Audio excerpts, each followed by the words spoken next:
मोल। और आज हम मोल के डिफरेंट कॉन्सेप्ट्स को लेकर चलेंगे। टिप्स और ट्रिक्स मैं आपके साथ शेयर करूंगा कुछ, और इसके अलावा सबसे जो मेन चीज़ है वो हम इसकी कैलकुलेशन को लेकर चलेंगे। जी स्टूडेंट्स, अगर हम डेफिनेशन को देखें तो हम जब किसी भी सब्सटेंस के एक मोल को कंसीडर करेंगे तो it will contain 6.02 × 10⁻23 particles.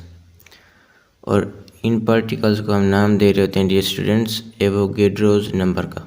Avogadro एक इटैलिक साइंटिस्ट था जिसने ये प्रूव किया था कि 1 mole of any substance contains 6.2 × 10⁻23 particles. और ये पार्टिकल्स डियर स्टूडेंट्स क्या हो सकते हैं? ये आयन्स हो सकते हैं, एटम्स हो सकते हैं, मॉलिक्यूल्स हो सकते हैं। मतलब इनकी फिर डिफरेंट कंडीशंस को हम पढ़ लेंगे। मतलब अगर आयन्स होंगे तो हम इसको क्या नेम दे रहे होंगे, एटम्स होंगे तो क्या नेम दे रहे होंगे। जी स्टूडेंट्स, अगर हम एग्जांपल देख लें कि हम कहते हैं 1 डज़न एग, तो उसमें हम 12 एग्स को कंसीडर कर रहे होते हैं। इसी तरह से हम अगर एक मोल को किसी भी सब्सटेंस के कंसीडर करेंगे तो उसी हिसाब से फिर हम उसको नेम दे रहे होंगे डियर स्टूडेंट्स। अगर एक एटॉमिक सब्सटेंस के केस में हम लें कि एक 1 मोल ऑफ एन एटम, तो उस 1 मोल में हम कंसीडर कर रहे होंगे 6.02 × 10⁻23 एटम्स, और उसको ग्राम एटम का नाम दे रहे होंगे। मॉलिक्यूलर सब्सटेंस केस में जब हम 1 मोल कंसीडर करेंगे तो इट विल कंटेन 6.2 × 10⁻23 मॉलिक्यूल्स, और इसको हम ज़ाहिर सी बात है कि ग्राम मॉलिक्यूल का नाम दे रहे होंगे। और आयोनिक सब्सटेंसेस के केस में अगर हम आ जाएं तो जब हम आयोनिक सब्सटेंस के केस में एक मोल कंसीडर कर रहे होंगे डियर स्टूडेंट्स, तो it will contains 6.02 × 10⁻23 formula units, और इसको हम ग्राम फार्मूला यूनिट्स भी का नाम भी दे रहे होते हैं। तो डियर स्टूडेंट्स, अब हम मोल्स के बारे में कुछ मज़ीद पढ़ लेंगे कि इसको हम मेस के टर्म्स में किस तरह से एक्सप्लेन कर रहे होते हैं। डियर स्टूडेंट, जब भी हम एटॉमिक मेस को, आयोनिक मेस को या मॉलिक्यूलर मेस को in the terms of mess express कर रहे होते हैं, तो हम फिर उसको नेम दे रहे होते हैं डियर स्टूडेंट्स मोल का। When we express atomic mass, molecular mass or ionic mass in the term of grams, it is known as mole. जी स्टूडेंट्स, अगर हम इसकी एग्जांपल को लें तो पहली एग्जांपल मैंने लिखी है कि 1 हाइड्रोजन एटम, उसका मेस होता है 1 AMU। अगर हम 1 ग्राम ले लें स्टूडेंट हाइड्रोजन का, तो it will be 1 mole of hydrogen, and 1 mole of hydrogen contains 6.02 × 10⁻23 hydrogen atoms.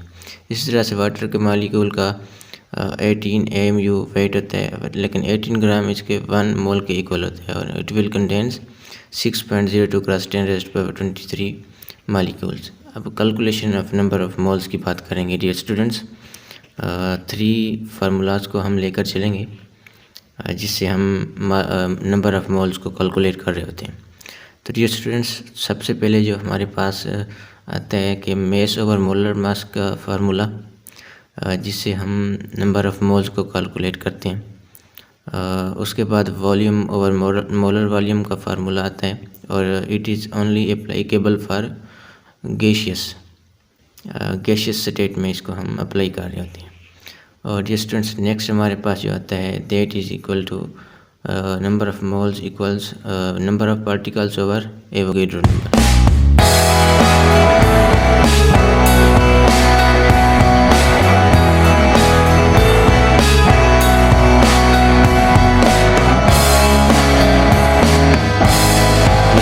अब हम कुछ मोल्स के रिलेटेड MCQs को चेक करेंगे।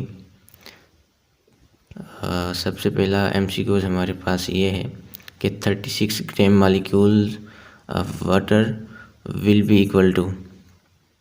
तो डियर स्टूडेंट्स, इसमें हमारे पास ऑप्शंस हैं 36 grams of water, beta option हमारे पास मौजूद है 36 मोल्स ऑफ वाटर, और charlie option 2 moles of water, और डेल्टा ऑप्शन हमारे पास नन ऑफ अबव का है। तो dear students that will be equal to beta. आप कहेंगे सर क्यों, ये ऐसा क्यों हो रहा है? तो डियर स्टूडेंट देखें कि मैंने लिखा है ग्राम मालिक्यूल, और मैं बता चुका हूँ gram molecule is equal to mole, gram atom is equal to mole, gram ion formula भी is equal to mole. Gram molecule equal to mole जब होगा तो 36 ग्राम मालिक्यूल हैं तो 36 मोल्स ऑफ वाटर ही होंगे। That is very simple MCQs. Second MCQs की तरफ अगर हम हैं डियर स्टूडेंट्स के which one of the following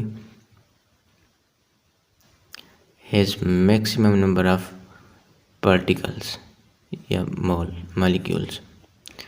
dear students उसमें हमारे पास अल्फ़ा ऑप्शन है 18 gram of water, beta option 17 gram of ammonia, third option हमारे पास प्रेजेंट है इधर 98 gram of sulphuric acid H2SO4, और डेल्टा ऑप्शन हमारे पास यहाँ पे मौजूद है 4 gram of water hydrogen molecule.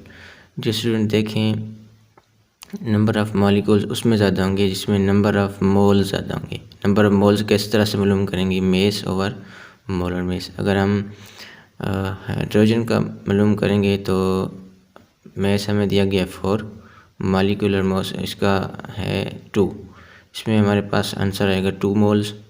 2 moles अगर हम अल्फ़ा बीटा चार्ली के मोल्स मालूम करें तो these are the 1 mole of each. मतलब अमोनिया का देखें तो 17 ग्राम इसका मैस गिवन है और मॉलिक्यूलर मैस आल्सो 17 ग्राम, उनका वन बनाता है तो 2 मोल्स डेल्टा में प्रेजेंट होंगे। थर्ड एमसीक्यूज की तरफ हम आएँ डियर स्टूडेंट्स कि 4 moles of NH3 will have the volume. हमने 4 मोल्स ऑफ NH3 का वॉल्यूम मालूम करना है डियर स्टूडेंट्स। मोलर वॉल्यूम में आप पढ़ चुके हो कि 1 मोल at STP have the volume of 22.214 dm³। तो डियर स्टूडेंट अगर 4 मोल का हमने मालूम करना है तो किस तरह से मालूम करेंगे डियर स्टूडेंट्स? हमने मोल के फार्मूले में पढ़ा था कि N is equal to volume over molar volume. Dear students देखें यहाँ पे नंबर ऑफ़ मोल्स हमें गिवन है 4 और वॉल्यूम हमने कैलकुलेट करना है, मोलर वॉल्यूम का हमें पता है, that is equal to 22.214 dm³। तो डियर स्टूडेंट्स यहाँ पे आप कैलकुलेशन बड़ी आसानी से कर सकते हो। आप देख रहे होंगे स्क्रीन पे कि किस तरह से ये हमने मल्टीप्लाई कर देना है 4 को 22.214 से। तो डियर स्टूडेंट हमारे पास आंसर आएगा 89.5।